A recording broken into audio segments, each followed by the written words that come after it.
4.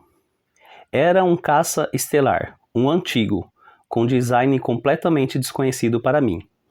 Tinha uma envergadura mais larga do que as naves da FDD e o formato de um W afiado.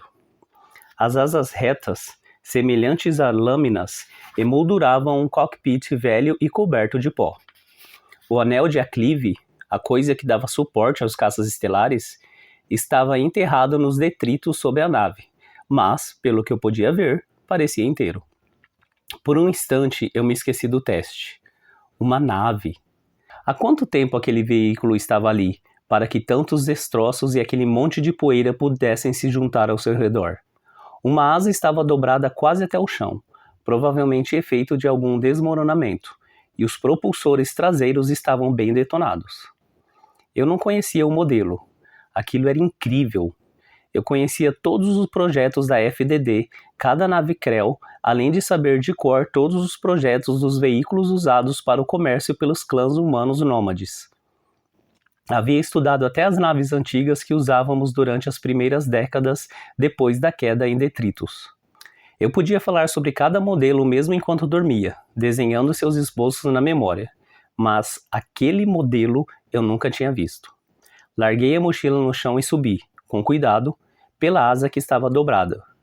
Meu bracelete garantia a iluminação enquanto minhas botas raspavam na crosta de poeira, revelando uma superfície metálica riscada. O lado direito da nave estava particularmente amassado.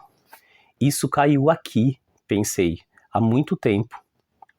Subi perto do cockpit circular, que tinha uma cobertura de vidro, bem, provavelmente de plástico fundido, que por mais incrível que parecesse, estava intacta. Gerações antes de mim, a nave devia ter dito energia suficiente para abrir o cockpit, mas precisei descobrir a trava manual, em um painel que estava exatamente onde eu esperava que estivesse. Limpei a poeira e encontrei palavras escritas ali. Trava de emergência da cabine. Então a nave era humana. Devia ser bem antiga. Talvez tão antiga quanto a aparelhagem da base e o cinturão de destroços. Puxei a alavanca, sem sucesso. Estava presa. Coloquei as mãos nos quadris e pensei na hipótese de quebrar o vidro, mas parecia inútil fazer isso. Aquela coisa era antiga, do tipo que devia estar em um pedestal no Museu de Naves de Igneo, onde celebrávamos os guerreiros do passado. Não havia esqueleto algum lá dentro, no entanto. Então, ou o piloto escapara, ou a nave já estava ali há tanto tempo que os ossos tinham virado pó. Tudo bem, vamos devagar com isso. Eu posso ser delicada. Eu sou incrivelmente delicada. Tipo, o tempo todo. Prendi uma ponta da linha de luz na alavanca, depois segui pelo alto da nave até os detritos na traseira, onde fixei a outra ponta em um pedregulho. A corda de energia, então, separou-se completamente do bracelete, que parou de brilhar.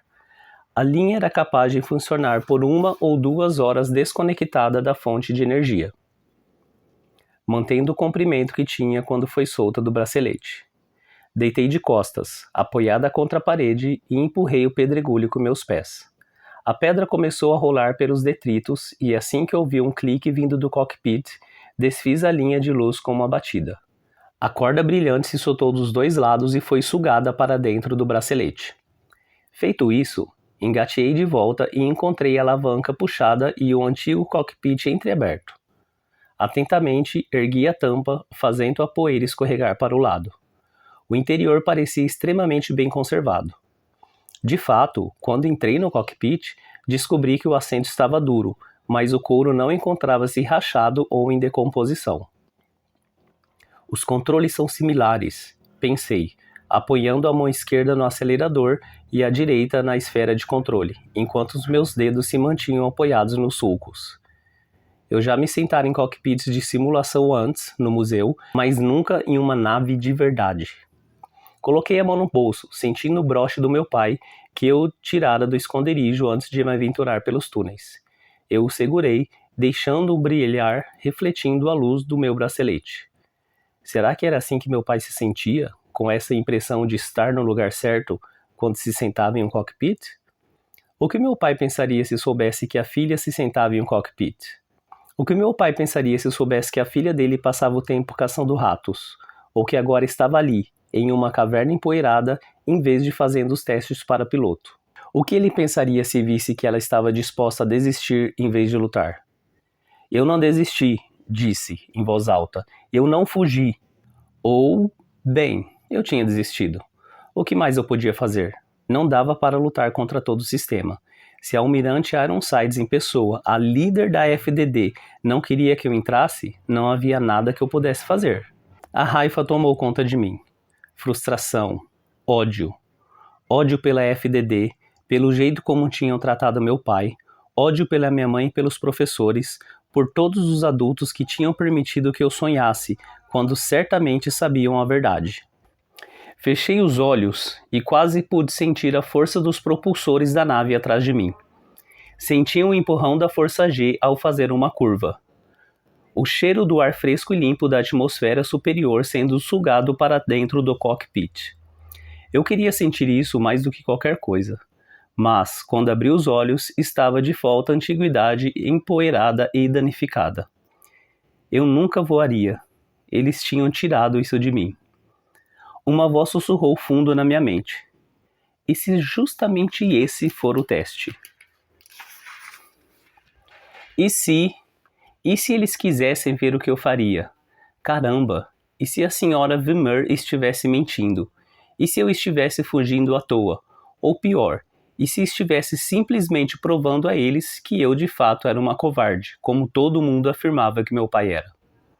Xinguei, olhando o relógio no bracelete de linha de luz. 4 horas. Eu tinha 4 horas até o teste. Mas havia passado quase o dia todo andando sem rumo. Não dava para saber se eu conseguiria chegar a tempo em Igneo. Será que daria?